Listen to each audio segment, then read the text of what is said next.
Assalamualaikum warahmatullahi wabarakatuh. Salam sejahtera untuk kita semua. Kepada Ibu Tutor yang saya hormati, serta kepada rekan mahasiswa UT dimanapun berada. Pertama-tama marilah kita panjatkan puji syukur kita kehadirat Tuhan Yang Maha Esa yang telah melimpahkan rahmat-Nya sehingga kita bisa berjumpa kembali pada kesempatan ini, yaitu pada diskusi yang keempat. Salawat serta salam tidak lupa pula kita haturkan kepada junjungan alam Nabi besar Muhammad Shallallahu Alaihi Wasallam yang telah membawa kita dari alam yang gelap gulita menuju alam yang terang benderang seperti yang kita rasakan saat ini. Pada kesempatan kali ini izinkan saya menyampaikan tentang dampak COVID-19 bagi kesehatan anak usia dini. Yang pertama, apa sih itu COVID-19?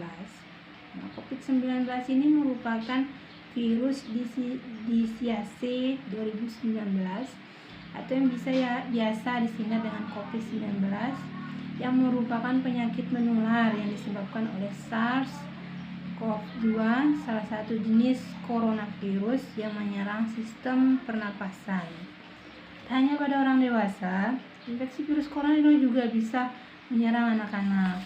Oleh karena itu penting bagi orang tua untuk mengetahui langkah pencegahan gejala infeksi virus corona pada anak.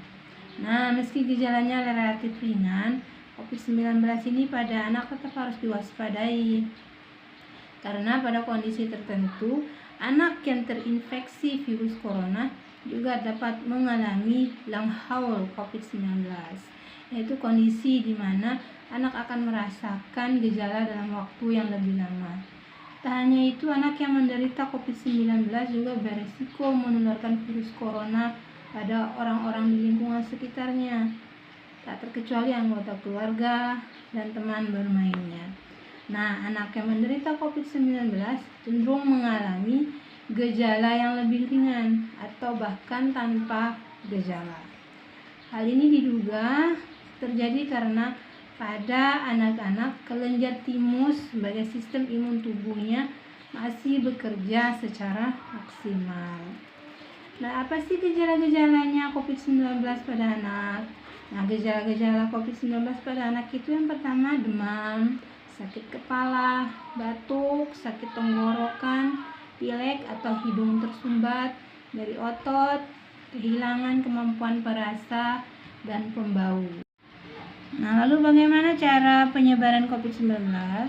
COVID-19 ini bisa menyebar melalui tetesan kecil atau yang disebut dengan droplet, ya. Nah, droplet ini keluar dari tetesan-tetesan kecil ini keluar dari hidung atau mulut karena bersin ataupun karena batuk. Nah, droplet tersebut kemudian jatuh pada benda di sekitar si penderita.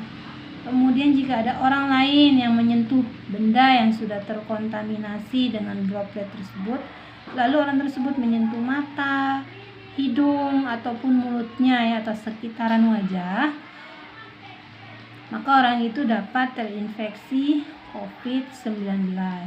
Atau bisa juga seseorang yang terinfeksi COVID-19 ketika tanpa sengaja menghirup droplet dari penderita. Inilah sebabnya mengapa kita penting untuk menjaga jarak hingga kurang lebih 1 meter dari orang yang sakit atau orang yang terjangkit virus COVID-19. Nah, bagaimana cara menanggulanginya atau menghindari penyebaran COVID-19 pada anak usia dini, ya?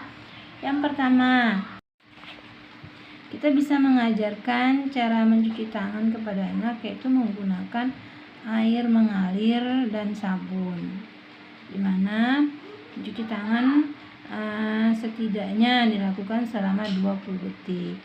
Dimana saat mencuci tangan kita pastikan kalau seluruh bagian tangan anak terbasuh, termasuk sela-sela jari, kuku ataupun punggung tangan.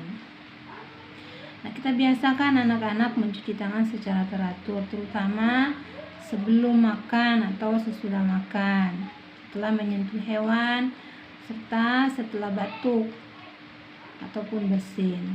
Nah, kalaupun tidak ada air, kalau tidak ada air bisa menggunakan hand sanitizer ya yang mengandung alkohol sebesar 60%. Yang kedua, kita membiasakan anak menggunakan masker terutama saat berada di luar rumah. Yang ketiga, memberikan anak makanan bergizi. Asupan gizi dari sayur-sayuran dan buah-buahan yang tinggi vitamin C dapat meningkatkan kekebalan tubuh anak untuk melawan infeksi. Terus yang keempat, ajak anak rutin berolahraga. Terus yang kelima, kita bisa mengajak anak untuk mendapatkan vaksin COVID-19. Demikian yang dapat saya sampaikan tentang dampak COVID-19 bagi anak usia dini. Mudah-mudahan dapat bermanfaat bagi kita semua. Mohon maaf apabila ada kesalahan kata atau kata-kata yang tidak berkenan. Sekian dan terima kasih. Wassalamualaikum warahmatullahi wabarakatuh.